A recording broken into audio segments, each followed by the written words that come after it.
दादी ने मरने से पहले अपने 3 पोते पोतियों से कहा था, मेरे कमरे में एक खजाने का नक्शा है। तीनों की आंखें चमक उठी, लेकिन दादी ने अगली बात सुनाकर उन्हें चौंका दिया। जो ये खजाना ढूंढ लेगा, उसे खजाना नहीं मिलेगा। फिर मिलेगा क्या? दादी मुस्कुराई। ये तो खजाना मिलने के बाद ही पता चलेगा। बच्चों को लगा ये दादी का आखिरी मजाक है, लेकिन जब पहला सुराग मिला तो उन्हें पता चला कि दादी ने ये खेल सिर्फ उनके लिए नहीं बनाया था। उन्होंने एक पूरा गांव बचाने के लिए ये रहस्यमयी खेल रचा था। नमस्कार दोस्तों, स्वागत है आपका द स्टोरी बूम यूनिवर्स में। चलिए शुरुआत करते हैं हमारे आज की कहानी, जिसका नाम है दादी का आखिरी खजाना, जिसे ढूंढते ढूंढते पूरा गांव बच गया। पहाड़ों के बीच बसा एक छोटा सा गांव था, सूरजपुर। गांव बहुत सुंदर था। चारों तरफ खेत, बीच में एक पुराना बरगद का पेड़ और गांव के किनारे एक छोटी नदी। गांव में रहने वाली दादी जानकी पूरे गांव में मशहूर थी। कोई उन्हें कहानी वाली दादी कहता था, कोई जुगाड़ वाली दादी, क्योंकि दादी किसी भी समस्या का हल निकाल सकती थी। उनके 3 पोते पोतियां थे। काव्या 14 साल की, नील 11 साल का और सबसे छोटी गुड़िया 8 साल की। तीनों हर गर्मी की छुट्टी दादी के घर आते थे और हर बार दादी उन्हें कोई ना कोई पहेली देती थी। लेकिन इस साल दादी बहुत कमज़ोर थी। एक शाम उन्होंने तीनों को अपने पास बुलाया। बिस्तर के पास एक लकड़ी का छोटा संदूक रखा था। दादी ने कहा, इसमें तुम्हारे लिए मेरा आखिरी खेल है। नील ने तुरंत पूछा, खजाने की खोज? दादी हंस पड़ी। बिल्कुल। गुड़िया ने पूछा, खजाने में सोना है? दादी ने आंख मारी, शायद। काव्या ने पूछा, और अगर हमने ढूंढ लिया? दादी बोली, तो तुम समझ जाओगे कि असली खजाना सोना नहीं होता। दादी ने संदूक खोला। अंदर एक पुराना नक्शा था।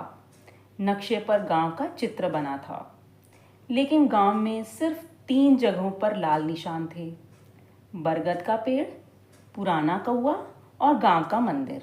नीचे लिखा था, पहला सुराग वहां है जहां गांव की सबसे पुरानी कहानी शुरू हुई। नील बोला, बरगद। गुड़िया बोली, मंदिर। काव्या ने नक्शा देखा, फिर मुस्कुराई। कुआं। दोनों ने पूछा, क्यों? काव्या बोली, क्योंकि दादी हमेशा कहती हैं, इस गांव की पहली कहानी पानी से शुरू हुई थी। तीनों पुराने कुएं के पास पहुंचे। कुएं की दीवार पर एक पत्थर बाकी पत्थरों से अलग था। नील ने उसे दबाया।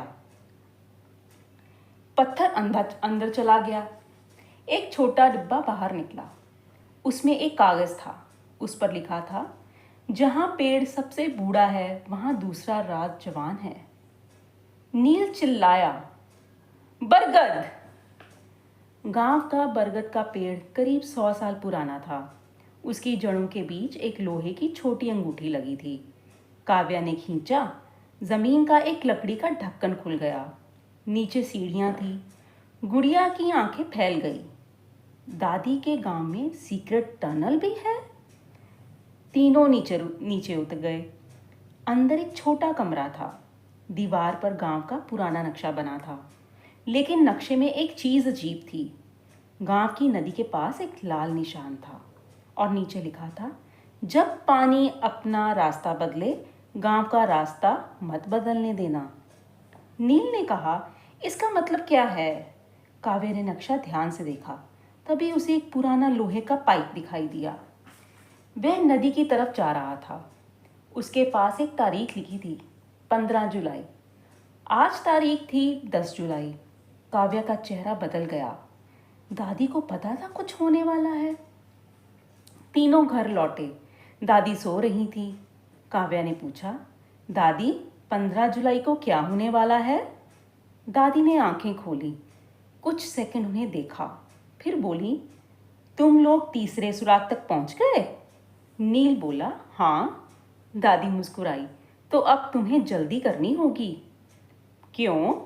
दादी ने कहा, क्योंकि इस बार ये खेल सिर्फ खजाने का नहीं है। अगले दिन तीनों मंदिर पहुंचे। मंदिर की पुरानी घंटी के पीछे उन्हें तीसरा सुराग मिला। उस पर लिखा था, जिस चीज को गांव ने बेकार समझकर छोड़ दिया वही गांव को बचाएगी। नील ने कहा, पुरानी मशीन? गुड़िया बोली, पुरानी नाव। काव्या ने सोचा, फिर उसे याद आया, गांव के बाहर एक पुरानी पत्थर की नहर थी। सालों से उसका इस्तेमाल नहीं हुआ था। गांव वालों ने उसे बेकार मानकर छोड़ दिया था। तीनों वहां पहुंचे। नहर पूरी तरह मिट्टी से बंद थी, लेकिन उसके किनारे एक लोहे का दरवाज़ा था। दरवाजे पर दादी का नाम खुदा था, जानकी। नीचे लिखा था, जिस दिन ये दरवाज़ा खुलेगा गांव को याद आएगा कि पानी रास्ता भूलता नहीं, इंसान भूल जाते हैं। काव्या ने गांव के पुराने कागज़ देखने शुरू किए। उसे पता चला कि करीब 40 साल पहले इसी नहर से नदी का अतिरिक्त पानी गांव से बाहर निकाला जाता था। लेकिन कुछ साल बाद लोगों ने नहर बंद कर दी, क्योंकि उन्हें लगा कि इसकी ज़रूरत नहीं है। और अब मौसम विभाग ने भारी बारिश की चेतावनी दे दी थी। अगर नदी का पानी बढ़ा तो पानी सीधे गांव की तरफ आ सकता था और बंद नहर के कारण पूरा पानी गांव में भर सकता था। दादी ने यह सब पहले से कैसे जाना? क्योंकि वह गांव की पुरानी जल समिति की सदस्य रह चुकी थी। उन्होंने कई साल पहले चेतावनी दी थी, लेकिन किसी ने उनकी बात नहीं मानी। इसलिए उन्होंने अपने पोते पोतियों के लिए एक खजाने की खोज बनाई, ताकि बच्चे खुद उस जगह तक पहुँचें जहाँ गांव के बड़े सालों से नहीं पहुँचे थे। काव्या, नील और गुड़िया ने गांव के बच्चों को इकट्ठा किया। सबने मिलकर नहर साफ करनी शुरू की, लेकिन गांव के कुछ बड़े हंसे। बच्चे गांव बचाएंगे, एक बुजुर्ग ने कहा। यह नहर अब काम नहीं करती। काव्या ने जवाब दिया, हो सकता है नहर पुरानी हो, लेकिन पानी अभी भी वही है। कुछ लोग फिर भी नहीं माने, लेकिन बच्चों ने काम जारी रखा। अगले दिन कुछ किसान भी उनके साथ जुड़ गए, फिर महिलाएं, फिर दुकानदार। धीरे धीरे पूरा गांव नहर साफ करने लगा। सुबह से बारिश शुरू हो गई। दोपहर तक नदी का पानी बढ़ने लगा। शाम को तेज बारिश होने लगी। लोग घबरा गए। पानी खेतों की तरफ आने लगा। गांव के सरपंच ने चिल्लाकर कहा, नहर खोलो, लेकिन मुख्य लोहे का गेट जाम था। कई लोगों ने कोशिश की, गेट नहीं खुला। तभी नील को दादी का आखिरी सुराग याद आया। उसने नक्शा देखा। नहर के पास एक छोटा निशान था। वह दौड़कर वहां गया। मिट्टी के नीचे एक पत्थर था, उसके नीचे एक लोहे की चाबी। नील चिल्लाया, चाबी मिल गई। काव्या ने दौड़कर चाबी ली, गेट में लगाई, घूमी नहीं। फिर गुड़िया ने कहा, दादी कहती हैं पुराने ताले को जोर से नहीं, सही दिशा में घुमाना चाहिए। काव्या ने चाबी उल्टी दिशा में घुमाई। गेट खुल गया और नदी का पानी नहर में तेजी से बहने लगा। गांव की तरफ आता पानी दूसरी दिशा में मुड़ गया। पूरा गांव बच गया। अगले दिन बारिश रुक गई। गांव के लोग दादी के घर पहुंचे। सरपंच ने पूछा, जानकी बहन, आपने ये सब इतने साल पहले क्यों नहीं बताया? दादी मुस्कुराई, बताया था, किसी ने सुना नहीं, इसलिए इस बार मैंने कहानी सुनाई। नील ने पूछा, लेकिन हमारा खजाना? दादी ने कहा, चलो। वह उन्हें पुराने बरगद के नीचे ले गईं। वहाँ एक बड़ा संदूक दबा था। तीनों की आंखें चमक उठी। संदूक खोला गया। अंदर सोना नहीं था, ना चांदी, ना पैसे, बस गांव के पुराने बीजों का संग्रह। गेहूं, बाजरा, चना, सरसों और कई ऐसे बीज जो अब गांव में उगाए ही नहीं जाते थे। साथ में एक पत्र था। दादी ने पढ़ा, यह मेरा आखिरी खजाना है। सोना खत्म हो सकता है, पैसा खर्च हो सकता है, लेकिन अच्छे बीज आने वाली पीढ़ियों को जिंदगी दे सकते हैं। नील ने पूछा, तो यही असली खजाना था? दादी ने मुस्कुराकर कहा, नहीं। तीनों हैरान हुए। दादी ने गांव की ओर देखा। जहाँ बच्चे, किसान और बड़े मिलकर नहर की सफाई कर रहे थे। फिर बोली, असली खजाना ये है कि तुम सबने मिलकर अपने गांव को बचाया। कुछ महीनों बाद गांव में वही पुराने बीज बोए गए। फसल शानदार हुई। गांव ने तय किया कि हर साल बारिश से पहले नहर की सफाई की जाएगी और बरगद के नीचे एक बोर्ड लगाया गया, दादी जानकी का खजाना। जिसने पाया उसने आगे बांट दिया। दादी ने मुस्कुराते हुए कहा, याद रखना, खजाना वह नहीं जो सिर्फ तुम्हारा हो, असली खजाना वह है जिससे किसी और की जिंदगी भी बेहतर हो जाए। तो दोस्तों, कहानी की सीख ये है, ज्ञान तभी असली ताकत बनता है जब हम उसका इस्तेमाल दूसरों के काम आने के लिए करें। और कभी किसी पुरानी चीज़ को सिर्फ इसलिए बेहतर मत समझिए कि वह पुरानी है।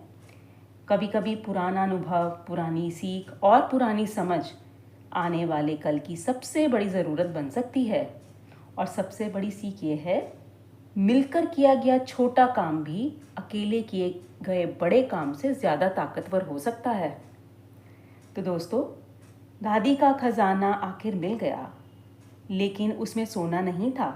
उसमें ऐसी चीज़ थी जिसकी कीमत शायद किसी सोने से ज़्यादा थी, भविष्य। दादी ने बच्चों को सिर्फ खजाना ढूंढना नहीं सिखाया, उन्होंने उन्हें ये सिखाया कि असली हीरो वह नहीं जो सबसे ज़्यादा ताकतवर हो। असली हीरो वह है जो अपनी समझ और ताकत दूसरों के काम आने के लिए इस्तेमाल करें। अगर आपको यह एडवेंचर कहानी पसंद आई हो तो द स्टोरी बूम यूनिवर्स को लाइक और सब्सक्राइब ज़रूर करें और कमेंट में बताएं, अगर आपको दादी जैसा खजाने का नक्शा मिले तो आप सबसे पहले क्या ढूंढना चाहेंगे, सोना, रहस्य या कोई छुपा हुआ संदेश। मिलते हैं अगली कहानी में एक नए एडवेंचर, नए रहस्य और एक ऐसे ट्विस्ट के साथ जो आपको आखिरी मिनट तक कहानी से जोड़े रखेगा। नमस्कार।